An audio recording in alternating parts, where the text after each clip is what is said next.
올여름에도 비가 정말 많이 왔어요. 강이 넘치고 도로에 물이 차고 뉴스에서는 기록적인 폭우라는 말이 계속 나왔죠. 왜 이렇게 비가 많이 오는 걸까? 예전엔 안 그랬던 것 같은데. 그 궁금증 오늘 시원하게 풀어볼게요. 바로 지구온난화가 그 비밀과 관련이 있거든요. 1단계 비구름은 스펀지다. 지구온난화란 지구가 점점 따뜻해지는 현상이에요.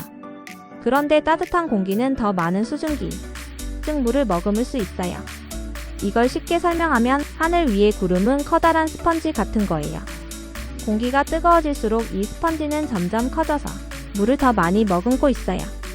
그러다 어느 순간 스펀지가 너무 무거워져서 꽉 짜이듯 비가 한꺼번에 우르르 쏟아지게 되는 거죠. 예전보다 기온이 높아진 지금 비는 자주 많이 갑자기 오게 되는 거예요. 2단계 비가 내리는 방식이 달라졌어요. 예전에는 비가 하루 종일 조용히 오는 날이 많았어요. 하지만 요즘은 어때요? 갑자기 퍼붓는 비, 길이 금세 물에 잠기는 폭우, 하루 만에 한 달치가 내리는 기록적인 비가 많아졌죠. 기온이 오르면 대기가 더 많은 수분을 머금고 그 수분은 결국 강한 비로 떨어지기 때문이에요. 과학자들은 말해요. 지구의 기온이 1도 오르면 대기가 품는 수분이 약 7% 늘어난다고요. 그러니 예전보다 비가 훨씬 더 무겁게 내리는 거예요. 3단계 우리나라에서 실제로 일어난 일들. 그럼 실제로 어떤 일이 있었을까요? 첫 번째, 2020년 여름 42일 연속 장마. 그의 장마는 정말 길었어요. 전국에서 비 피해가 속출했고 수천 명이 대피해야 했죠. 두 번째, 2022년 서울 강남 폭우. 서울에 단 하루에 381mm가 넘게 비가 쏟아졌어요.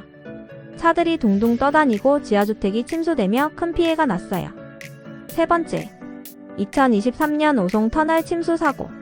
비가 너무 많이 와서 터널이 순식간에 물에 잠기고 차 안에 있던 사람들이 빠져나오지 못하는 안타까운 사고가 있었어요. 이런 비는 그냥 비가 많이 온 날이 아니라 이제 지구가 변하고 있다는 신호일지도 몰라요.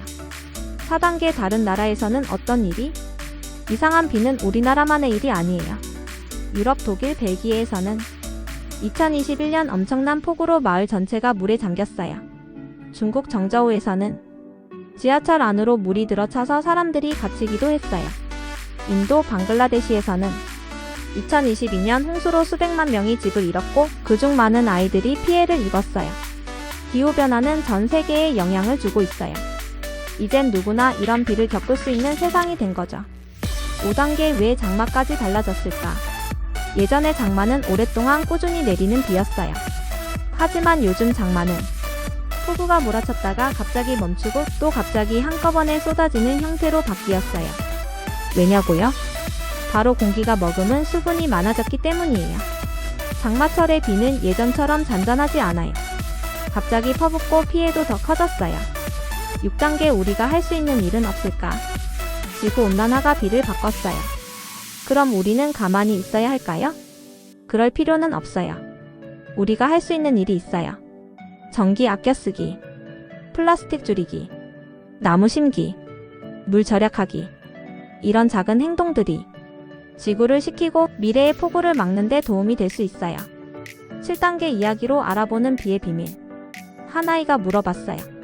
엄마, 왜 요즘 비가 이렇게 자주 와? 엄마는 말했죠. 지구가 뜨거워지면 하늘에 물이 많아지고 비가 한꺼번에 떨어지는 거란다. 그리고 아이는 결심했어요. 그럼 내가 지구를 시원하게 해줄래. 지구를 위한 약속 우리도 같이 해볼까요? 마무리. 지구가 더워지면 하늘의 스펀지가 커지고 비는 한꺼번에 쏟아져요. 이젠 그 비가 우리 집 문 앞까지 찾아올 수 있는 세상이 되었어요. 지구를 아끼는 건 우리 자신을 지키는 일이에요. 함께 지구를 시원하게 만들어 볼까요? 지구를 지키는 작은 실천 큰 변화를 만듭니다.